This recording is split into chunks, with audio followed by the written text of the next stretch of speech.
Welcome to the Business Spotlight panel series. My name is Tanner O'Brien. I'm a senior partner here at Action Coach in Central Texas. Today, I'm sitting down with a number of business leaders here in Central Texas. Excited to chat about entrepreneurship, about business, about kind of this journey that many of us are on with the ups and the downs that come along with it. So I want to say thank you to each of you for taking a little bit of time this afternoon to have some conversation and jump into these types of things. I always like to start with just a little bit of background, or just kind of who each of you are. Let's start here. Brian, why don't you kick us off and give us just a, I don't know, 2 minutes, who you are, what's your business, and just tell us a little bit about you. Thank you for allowing me to lead off, Tanner. I appreciate that. Brian Walters, my company is BWA Valuations. We're a business valuations firm. And essentially what that means is that if you need to know the value of your business for some purpose other than selling it, I provide that information. So the reasons why somebody would use me would include, and I hope this doesn't get too depressing, we're at around the holiday season. Divorces comprise 60% of all my work. If you own a business and you're going through a divorce, somebody has to say how much the business is worth because half goes to your spouse. Another significant chunk would be business partnership buyouts and buy-ins. If you own a business and you want to offer an interest in your business to somebody else, or you want to sell or buy out one of your business partners, that's all based on the value of the business and a number of other reasons. We can get into the details if you'd like, but those two chunks comprise probably 90% of all the work that I do. And then separate from that, you asked for 2 minutes. I don't know that I have two whole minutes to spare here, but when I am not doing business valuations, I'm a pretty big fan of the sport of cricket. I don't know if anybody here knows what that is, but Ooh, on the weekends, during the week, I do business valuations. On the weekends, I'm a cricket announcer. And so you can find me on air somewhere announcing on a cricket match pretty much every weekend of the year. That is so cool, and definitely a first for me to meet somebody who does that. So thank you, Brian. That's awesome. Kyle, give us kind of the 2 minute who you are. Tell us about your business, and yeah, just give us kind of the overview of you. yeah, my name is Kyle Doran. I'm the founder of the NetVR. We basically have created a video game, or in the video game type of space. I started as a content creator on Twitch, realized I wasn't the best content creator, but that I could solve problems inside of the space to allow for a little better engagement. And so we created this three-dimensional platform that connects to anything, Twitch, YouTube. We focus more in on live content. So being present and live in like a situation like this is awesome to see. But this type of Zoom platform will soon bridge into the 3D space. At least that's my belief. We'll see if that happens at some point soon. But we're definitely we're out there trying. That is really cool. Love it. Excited to have you here, Johan. How about for you? Give us the 2 minute background of you and your Sure, business. sure. So my name is Johan Dahl. I'm here in Austin, and I founded a company called Paragon Group International back in 2002, and we are a boutique executive and key employee search firm that focus on the energy industry. And we, in the last few years, we have mostly been involved in the renewable space. Even if we started in the wind energy back in 2004, I believe it was. So I moved from California. Actually, I had the firm in California first, and then I moved to Texas and set up an office here. And we have changed our business model a little bit over the years. I used to have a traditional office, anywhere between 5 to 7 employees, as much as 10 on the payroll. But here in the last 2 years, we have changed that model. So we all work from home. And they're actually not employees of me anymore. Everybody's on 1099s. So I can pay them a little bit more. I have less overhead. And we're doing a little bit differently now than even pre-COVID. We started doing it differently. So excellent. that's the short version about what we do.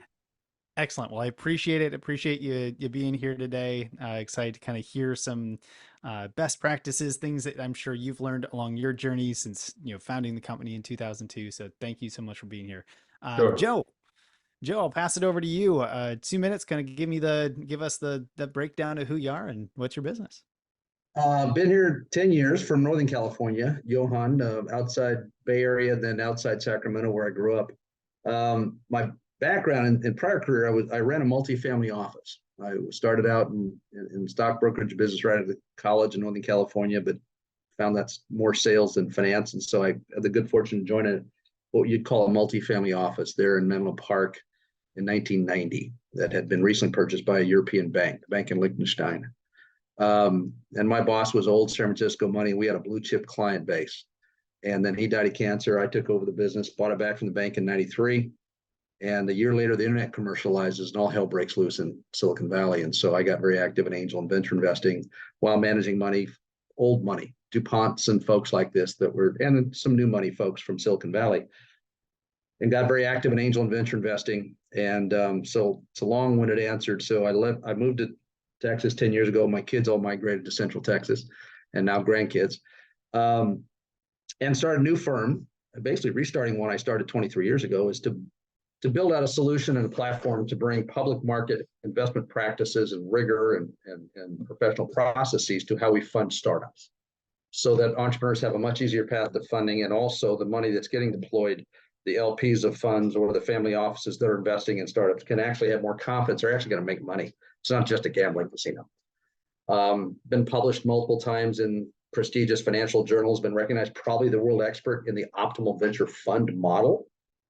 On this platform, in this company, it's called Angel Span, and our legacy funds division, we're actually launching our own venture fund off our own platform. It's covering entrepreneurs across the state of Texas.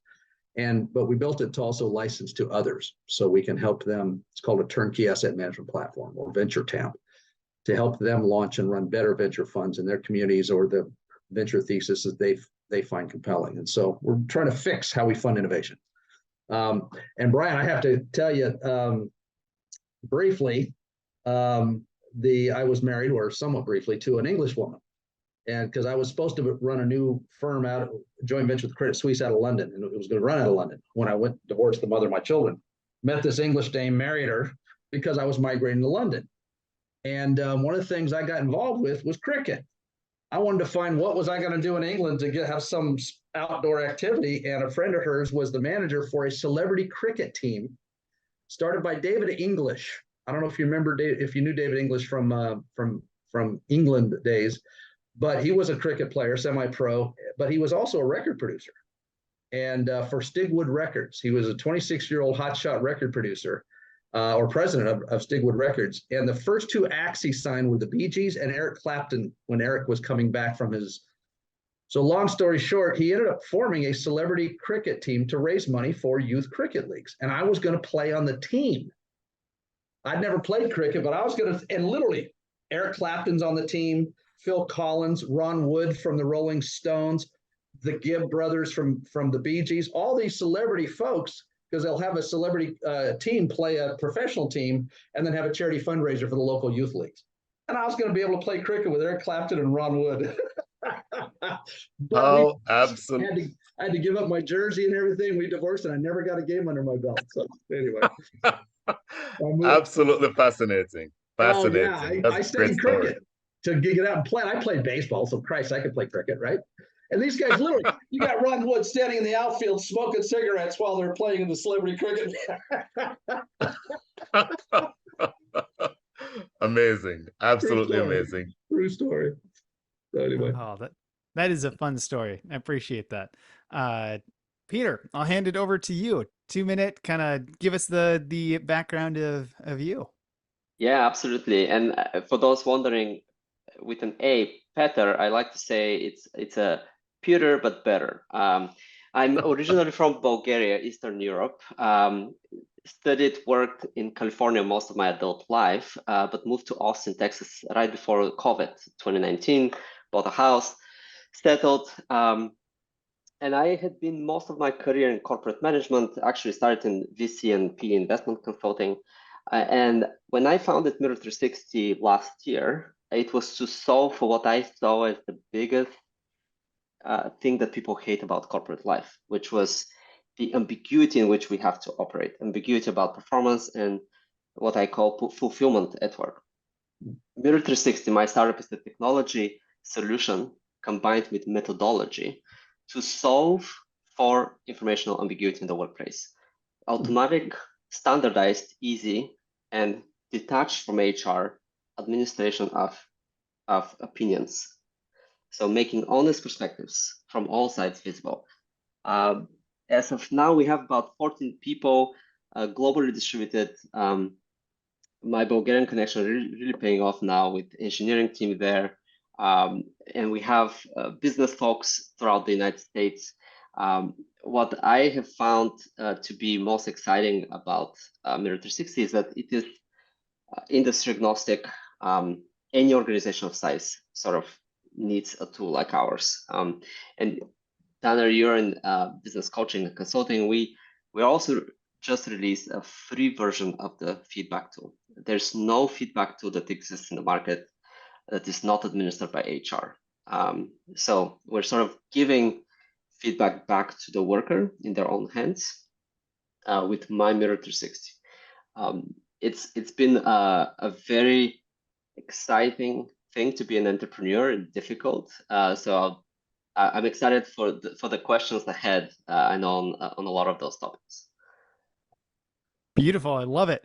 Let's dive into some of those questions. I always like to start with this first one here. So I'll pose this to the group. Anyone who wants to jump in, raise your hand, jump into it. It's whatever, makes you want to get into this one here. But I always like to, start with what hats do you wear in the business? How many different roles do you wear today? For some of you, that may be all of them at this point. Some of you, maybe it was all of them at one point, and now that's not the case today. But tell me a little bit about, or tell us a little bit about the different roles or hats that you wear within your business today. I'll start. We're a startup, so or have been a startup. We're 10 years in, so it's not necessarily a classic startup. But long story short, all of them. So next. All of them is probably not too far from the truth. I have a small team. There's 3 of us in total. I pretty much am the primary revenue generator. What I mean by that is I'm the one who pounds the pavements and leverages relationships to attempt to get business. And even though other people do much of the support work, I'm the one who signs off on the final reports. And if need be, if I have to go to court to testify, then I'm the one who does that and nobody else. So let's just say all the important things are done by me. I love it. Yeah, I can go next. Yeah, it's very similar here for me, that I kind of the go-to person in the interactions with the clients. And then I have other people that is doing, the sourcing and the bulk part of the recruiting of candidates. And then it kind of everything gets funneled through me until it reaches the client. And I deal with my web developer, or any negotiations of contracts or any subscriptions. Being in a recruiting business today, you have a number of subscriptions that you have to deal with and renew and renegotiate, etc. So I'm getting better at delegating as I get more experience and see the value of delegation. So I have a little tendency in my personality to, I can do the best myself, but that is not always productive. So I delegate a lot more than I did maybe 10 years ago or 15 years ago. So I love that. Yeah, I guess that's the short answer. I love it. On that topic of delegation and kind of looking at the different roles that y'all are playing at this point, knowing that you get to wear, we'll say get to wear all of the hats or many of the hats. I always like to then ask, Is there one of the hats or one of the roles that you absolutely love and just will not give away if you can hang on to it as long as you can? And then on the flip side, what's the one hat that as soon as you can delegate it and you can give it away to somebody, it's going to be the first one to go? I can start because for both of those, I have very specific things that popped in my head. So the first one, the role that I love is this, if you will, the cheerleader role. The cheerleader for the vision, for what we're about, where we're about to go. Half of my team doesn't get paid. And for months, they've been working just for equity. And 3 of them even invested their own savings into the startup, part because of how well they connect to the vision. What we're really doing is solve for a problem that's visceral to so many people that we talk to, users and the users, but also C-level executives. So I never want to give up that role, okay? The second one that I would be glad to delegate is the sales role. I'm much better communicating to people who already are on the team and going out and pounding the pavement. Maybe partly my accent, maybe just my personality. I know there are much better people for that. So currently I'm having to do a lot of these cold kind of introductions and starting from scratch. And I can't wait to have a good B2B salesperson. Love that. So much clarity with it. I absolutely love it. How about for the rest of y'all? Ones that you absolutely love versus ones that you're like, I'm going to get rid of this one as soon as I possibly can. Managing and maintaining CRMs. It's brain damage. Hate it. In the role of the multifamily office, we were an old school firm where I not only was the chief investment officer, we did our own securities research, but I also had been studying the psychology of wealth since college. And so I did a lot of advice and family counseling with the intergenerational or husband and wives. I've negotiated purchase and sales of businesses. Brian, I was a valuation expert, right? Because I was a securities analyst. That service component, non-investment side of the family office business was my favorite because I was a trusted advisor. I was an insider. They'd call me first on anything. And that's one of the roles we're filling in the world of startup land. There's a lot of noise out there. Startups get a lot of bad advice. A lot of investors are not very skilled at actually investing.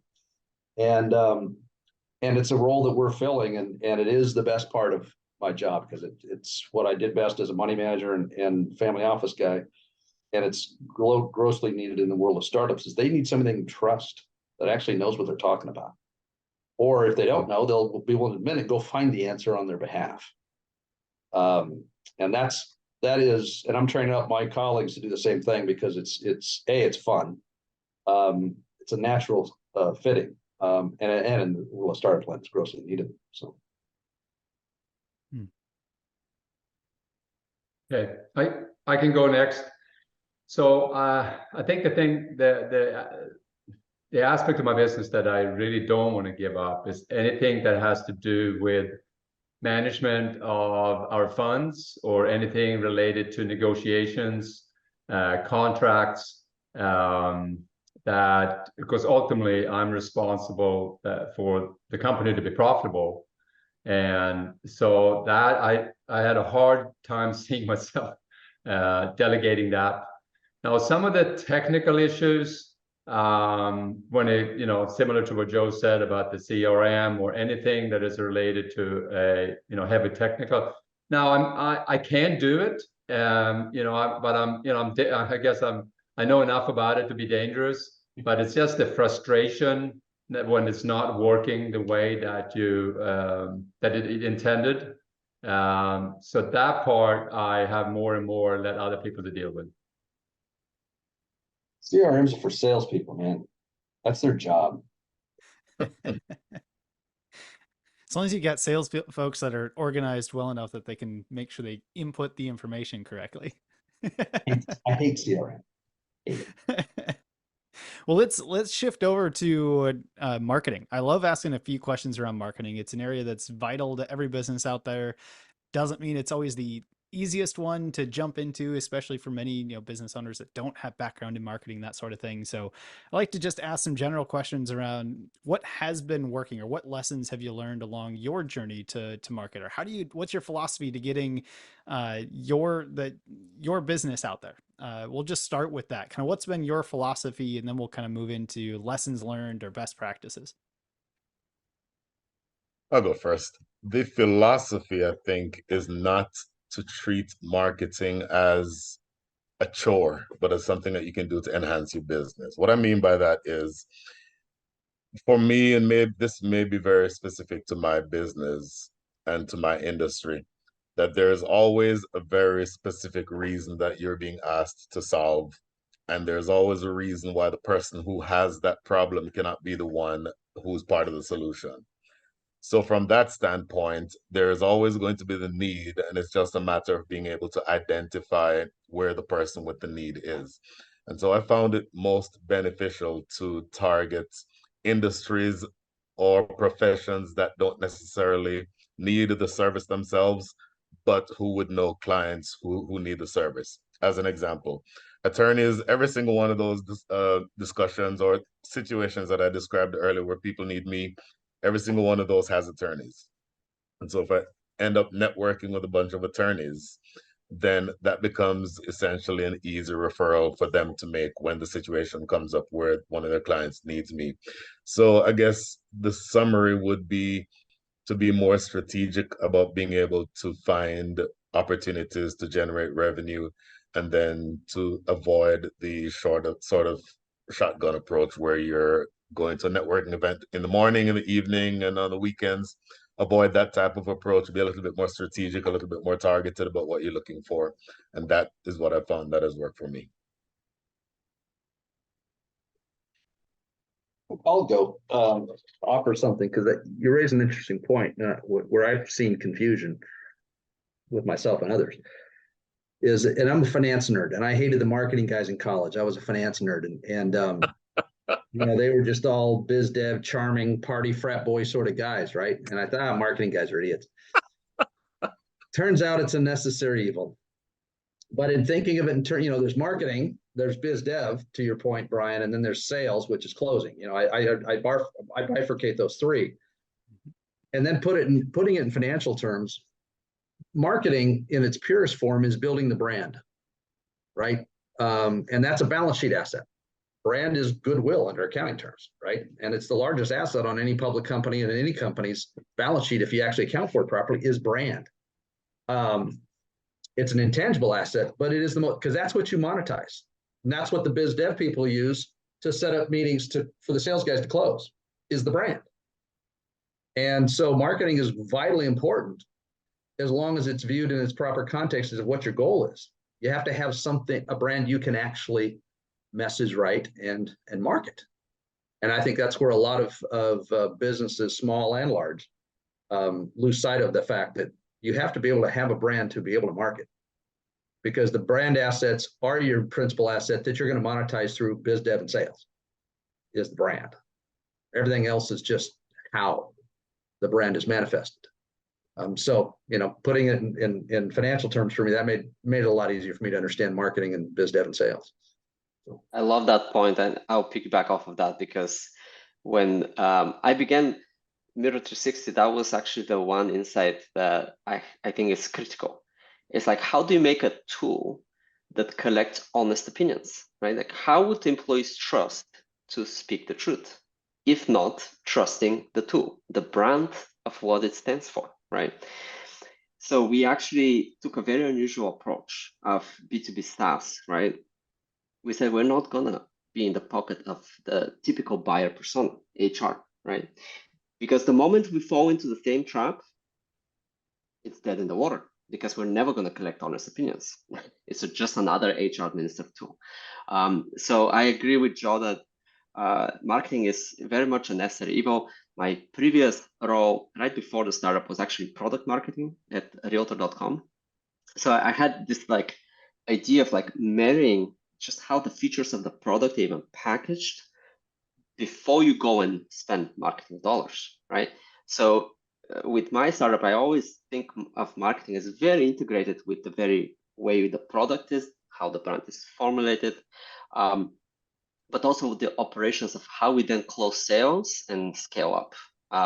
So I think it's always helpful to think of marketing as part of the whole machinery of the business, so that your dollars are really spent in the most effective way. You don't spray and pray, in other words. Yeah, Peter Drucker's famous saying is that, you know, the role of any business is to innovate and market. Build something that's new, that's solving an otherwise unmet need, and then go market the shit out of it. Right? Well, I don't. So I'll take maybe an example in the VR gaming industry. We had a big term called metaverse come up 3 years ago. That literally floored us. We went out looking for funding, and they're like, "You're virtual reality. Nobody does virtual reality anymore. What are you doing? It's all metaverse now." You look at where metaverse is today.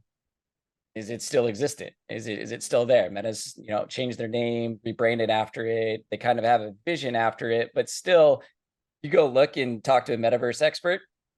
There's not. You'll talk to 100 of them and get 100 different opinions. So to marketing it, there's an example of a potential maybe flop or failure. We stuck with the term VR. We've stayed with it. We're crossing our fingers that Apple will help us out here in the near future. But that is not looking promising, as everybody's staying away from a term that most people still want virtual reality, I think, to exist, or they know that it's coming and when it'll hit. So for us, marketing has been a very touchy subject, especially with all the FOMO. They're like, "Hey, why aren't you putting AI in your product? Why aren't you hitting the FOMO terms in marketing, especially for a startup?" I personally hate it. It is frustrating. And your point is spot on. I mean, I'm an anal retentive researcher, and I've studied the venture industry for almost 30 years. And the beginning of the end of the venture industry was, in my opinion, when a marketing guy, the VC firms hired a marketing guy for their portfolio companies. Regis McKenna is his name. You can go back and look it up. And that was the beginning of the end, where so much of venture capital is cluttered by FOMO messaging, as opposed to substantive content and legitimate brand and legitimate, you know, substance. It just became buzzwordy, and and unfortunately that fueled the venture industry's ability to raise funds and then go throw money at stupid deals because they were using the buzzwords, right? Yeah, So I mean, we struggled with a lot of advisors that have said, "Hey, go hit those FOMO words, or you're not going to be successful." Yeah, it's that dangerous dichotomy of, okay, you can't avoid it, but you also don't want to just do what everybody else is doing because that's what's expediently successful, but also fuels a lot of the venture bubbles and the wasted time and money. And, you know, and I'm speaking startup land in particular. But we saw it in the public markets with this whole ESG thing.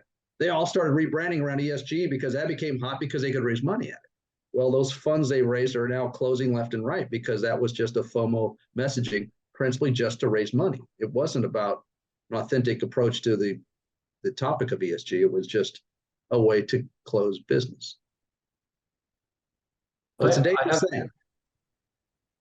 I thought about mentioning something that came to mind when you asked that question, Tanner, about marketing. I think for small businesses, marketing is very challenging, and because what I've learned over the years is the balance between, because we are really a consulting servicing company. We don't really sell a product other than, our candidates in one sense is the product. But so yes, you got to have clients, but once you have a client, you got to take care of the client. Mm-hmm. And as a small business where you don't have a marketing department or you don't have a sales force necessarily, you have to obviously satisfy the client, but at the same time look down the road, the rest of the quarter, next quarter, because as a business owner, your goal is to grow your business gradually. And do more revenue in this quarter, next quarter than you do in this quarter. So I find it very challenging. And we had I would say, call it a streak or a period of time where we did very little marketing. And our best marketing was having satisfied customers, developing a brand and get a reputation, and having the customers that we have come back for more. So it was actually a period of several years where we put very little effort into marketing, and instead they were calling us. Now that have from time to time changed, and we have gone in and said, okay, what do we do now? And the whole thing with the social marketing or social media marketing, I've worked with at least 4 companies since 2015, and I've spent tens of thousands of dollars on social marketing media companies. And I really haven't seen the return that I expected on any of it. So that has been very frustrating. So I have to be responsible for that. I made those decisions to hire those companies, and it didn't work out. So I can't blame anybody else than myself. But now we're finding a balance between, yes, you got to have a social media presence, but at the same time, produce, give the clients what they need and have them be happy, and they will also talk you up. And I got a call from a executive vice president just a couple of weeks ago, and it was just from another CEO of another company that he had worked with, who just recommended us, and so that's many times what happens. So yeah, I think it's for us, it has been very challenging, and it's sometimes very easy, of course, when we had that streak going on where we didn't do anything. I love that. There's been so many different kind of threads that I could start to tie together from this conversation so far, and starting with what Joe shared with us on being a finance guy that hated marketing. Like, full context, my background prior to getting into this was in banking. Marketing was not my thing either, and now I absolutely love it. But I had a mentor of mine tell me this once. It was that marketing is math. And as soon as we figure out it's just understanding the numbers, it's just looking at different numbers, then a whole new world opened up for me. So when we look at, what are different channels, whether it's repeat business or it's, client referrals or word of mouth, or it's networking or strategic partners or social media, what are the actual numbers behind each one? What's working, what's not working, so that we can actually focus on the ones that work and get rid of the ones that don't work until we're ready to, invest in that particular one. But repeat business, that's a big piece. Profitability comes from repeat business. That is a marketing, angle that you can be taking, is actually marketing back to your database, people who've done business with you before. Probably the easiest one to get started with, especially if you have a little bit of a database. So I'd heard a whole bunch of awesome stuff there. So I wanted to kind of pull some of those pieces together. And I do want to be respectful of the time that we have. So before we jump into kind of some rapid fire questions, I want to, just talk about for a moment, where are things headed? As you look out the next 3 to 5 years, what's most exciting to you? Where's the business going? Where does your role go within your business? But anyone that wants to kind of jump in and share, what's the vision? Where are things going the next 3 to 5 years? Excited is a little bit strong, but let's just say that the divorce rate is not going anywhere anytime soon. One out of every 2 marriages will always end in divorce, and there'll always be people who own businesses. So just from a standpoint of being able to be strategic about where the business is headed, it's more important to me to be able to continue providing a service that people need. And, the first few years I was in this line of work, you sort of feel a little bit guilty. My goodness, I'm helping people in their worst time. But then that turned over the several years that I've been doing this from a negative to a positive, because it needs to be done. It's something that absolutely needs to be done. And so you'd prefer to be somebody doing it who has integrity and who is not advocating for one client versus the other, which is very important in this line of work. And the more the opportunity to, to take it back to a cricket term again, or at least let's say a baseball term, call balls and strikes. And if you can call balls and strikes as it relates to the value of a business, then you will generally be fine. And that's for me the most important thing going forward. And at least you're not a divorce attorney. I know several. I'm not one, thank God. I got 2 ex-wives. Oh, wow. Well done. And the first one was one lawyer, uncontested. It was very civilized, because my sisters went through it. And yes, I had a business, my investment firm. I owned it, and I told her to keep her stock, which she did. She made a lot of money off of it. Wow. Yeah. You're very generous. But it was a civilized divorce. So, her dad was on my board, and he was a lovely man, and I'm still close to my ex today, Oh, fantastic. Yeah. Boy, the exception, Joe. So I'm told. I can also speak to kind of the ambition, right? As a startup in its beginning of the second year of existence, right? We are only now collecting more funding. Actually, maybe I should talk to Joe after this about angel investors in that environment and how to best tell the story and position myself. But with the right eyes on us and funding, we could very well grow the business exponentially. We have scaled, scaled the backend, made the backend scalable so that we can start onboarding customers very fast. And because the problem we're solving is so universal and it's global, my vision is to very quickly, when we prove the value, scale globally with a franchise model on licensing of the technology.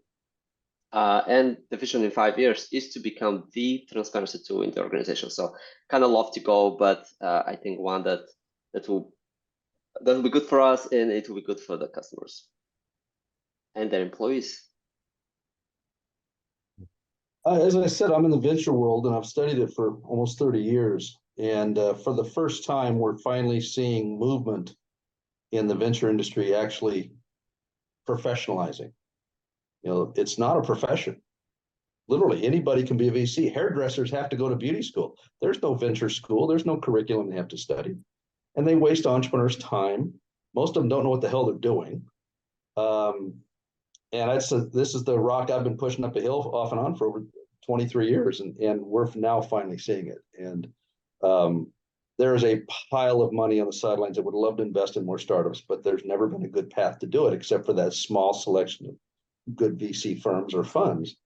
But about 90% of the venture funds should never exist. They waste entrepreneurs' time. They lose their investors' money. They shouldn't exist. And so they're noise in the system. And we're now seeing movement on that, which I have, like I said, great optimism over, because it's long overdue. And quite frankly, we're losing our competitive advantage to Israel and China.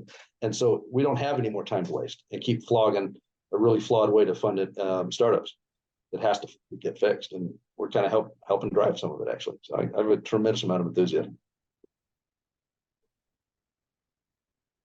Right here from little old Austin. Yay, ChatGPT business plans.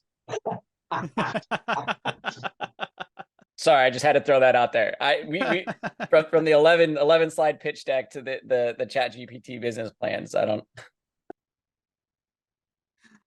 talk about buzzwords. You had to do it. You was killing you. Sorry, we've been through the gauntlet pretty bad. So we just moved to Texas to try and get into some funding. Coming from Oregon was not we learned a lot coming from there. Dilapidated. What we found out is money doesn't move very much. Unfortunately, we should have gone south. Which is just absurd. That's one of the things that I think is just one of the major structural flaws, is that the necessity for proximity between the entrepreneur and the investor. I mean, that's just patently stupid. I bought stocks all over the world and built portfolios and managed it. I didn't have to meet the management. I didn't have to only buy companies that were in the town I was residing in. Are you kidding me? Just patently stupid. Yep. All right, Johan, Kyle, anything to add on outlook or 3 to 5 years? Otherwise, I'll shift us over to the rapid fire questions. No, I mean, our outlook, to be truthfully honest, I mean, in our ventures scaling down in the gaming space, actually gaming lost the most. I hate to be like the bad news guy over here. Like it is very scary where we're at right now. Hopefully, we can get a big bounce here, and gaming can kind of take off or come back. But that's our outlook. Sorry for the scary Halloween outlook. Yeah, Tanner, I don't think I have a particular outlook. It's a question that I have pondered on, and I guess in the last 6 months. in terms of where recruiting is going, and executive search and so forth. And we have seen a change in both the attitude of companies and candidates since COVID really started. And it had been a lot of challenges in terms of candidates. When it comes to remote work, one of the things that we're struggling with is that a lot of companies now want their employees in the office, back in the office, RTO, return to office, versus working hybrid or remote. And we have missed a lot of opportunities with good candidates, or my client has missed a lot of opportunities with good clients that when they have a very hard and fast policy on working in the office. And so that has been a challenge. We also look at how AI is affecting us as well. And so I don't think I have neither a bearish or bullish view of the future in recruiting, but I think it's facing some challenges. And we have found lately in the last probably year that we invest a lot more time in the searches. And you can analyze, of course, what's the reason to that? Because really, when in the business we're in, it's matching. It's matching. It's having a win for the candidate and a win for the company. And it's more moving parts than ever to make that match that have made us spend more time than we've done in years past making that. So yeah, it's an ongoing inquiry into what the future looks like. So as we start to wrap up, I've got a couple of rapid fire questions I'd like to just kind of begin our ending descent here on. And with these, we'll go kind of a maximum of one short sentence, just to kind of keep it as tight as possible.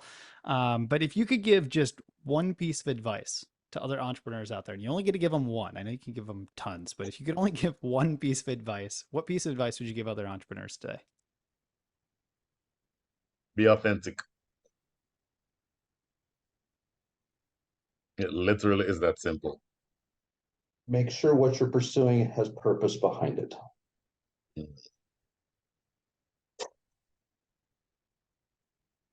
Listen to others.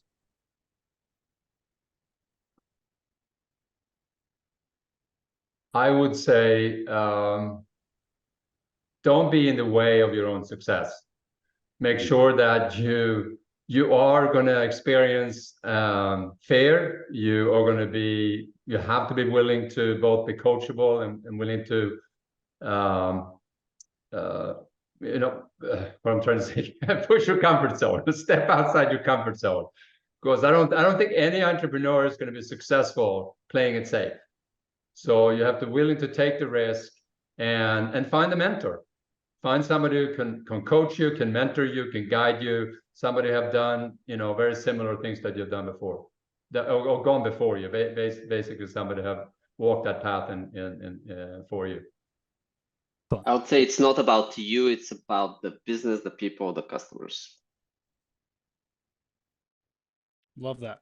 How about a book recommendation? And if you don't have one that just springs to mind, usually I like to frame it up with either one book you're currently reading or have read most recently or listened to. You don't actually have had to, picked up the book and physically read it, but a book recommendation or one that's, top of mind for you at the moment.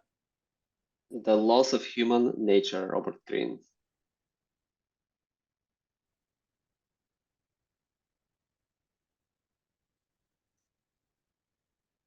Go ahead.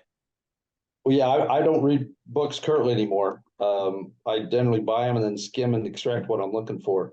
But I will say the book I reference a tremendous amount that is phenomenal is Blink by Malcolm Gladwell. Yeah, I'm not much of a book reader either, but Silicon Valley, that entire genre, if you want to start a SaaS startup, it's great. Well, it shouldn't surprise you to know that my book recommendation is going to be cricket related. Called Vivian Richards, Hitting Across the Line. Vivian Richards is sort of the Babe Ruth of cricket from Antigua. He was our best player in the 70s, and much of his autobiography has absolutely nothing to do with cricket. It simply is a matter of being able to excel in the situation that you're in. And that's one I've drawn a lot of strength from. Did you follow the whole drama with that guy, that financial guy, Stanford, that was the scam artist guy? Oh, I thought you wanted this to be a 1 hour call. This will be a 3 hour call in a second, Joe, if you let me start talking about that. In fact, I have one of my clients, long story short, one of my clients was actually one of the whistleblowers in that case. Really? And I found that out coincidentally. We just started talking cricket, and it says, cricket, do you know the name Alan Stanford? I was like, absolutely. He said, I used to work for him. Well, I followed because he was the financial services, and I knew he was a scam artist on the financial side. Yeah. And I just got exposed to his cricket was the audience he was scamming. But yeah, I just knew he was a scam artist from professional context. So that is fascinating. Yeah. You know what? You and I should meet. I would love to continue that conversation. Brian, I'd love to. Are you on LinkedIn? I am on LinkedIn. I'll look you up. I'll find you. We'll make sure y'all are connected. Awesome. Johan, did you have a book recommendation for the audience? Well, I was thinking about a book that I really liked that I read years ago when Joe was mentioning Malcolm Gladwell. Gladwell, I guess his name is. It was Tipping Point. Another great one. I do a lot of reading, but I don't do a lot of book reading. But I did actually finish a book on Sunday that a friend of mine in Sweden, I'm from Sweden originally, wrote. It's not published yet, but it's about to be, and it was about the connection between the Kennedy assassination and the assassination of the Swedish prime minister in 1986. Wow. Very, very interesting. So, but that's maybe not one I can recommend because it's not even published yet. It's a preamble for it. Yeah, that's right. Awesome. Well, gentlemen, I want to, of course, give the audience the opportunity to connect with y'all, to find more information, to support each one of you. Where can we advise them to go for more information if they want to connect with you, to learn more about your business, that sort of thing? Brian, why don't you kick us off on this one? We'll just kind of run down the line, but give us, where can the audience go for more information? Easiest place to find me is on my website. That's bwavaluations.com. Excellent. Kyle. LinkedIn is the best way to find me. So just Kyle Doran. You'll see 3 little icons at the end of the name. That, or you can go and you can visit our website, thenetvr.com. Beautiful. Johan. Same thing. LinkedIn, I think, is the best place. It has also our website, which is paragongei.com. But that's all my contact information, phone number, etc., is on the LinkedIn. Fantastic. Joe, how about for you? Yeah, if they want to learn more, that's LinkedIn. We've got 2 different websites for 2 different divisions of the business. It's too confusing for folks, so it's because it's not a simple solution. But LinkedIn, I put a lot of the research and a lot of the narrative around that, so that's probably best. Excellent. Petar. mymirror360.com. You learn about the tool that you can actually utilize today for feedback. And on the About Us page, you can see me, the team. There's link to my LinkedIn as well. Beautiful. For those watching, I will make sure to put all of this in the video description below, especially LinkedIn profiles, things like that. So please take a moment, go click the links, check out the profiles, connect with everyone here, send them a little message that says, hey, saw you on the Spotlight panel series, phenomenal conversation. Highly encourage additional connections, things like that, as we all are here in the Central Texas market. So gentlemen, thank you again for taking the time. This has been a true pleasure. I know we could sit here for like another 2 hours and just really get into stuff, but I want to be respectful and just say thank you again for taking the time and being a part of this series with me today. Enjoyed it. Buddy. Yeah, thank you. You're welcome.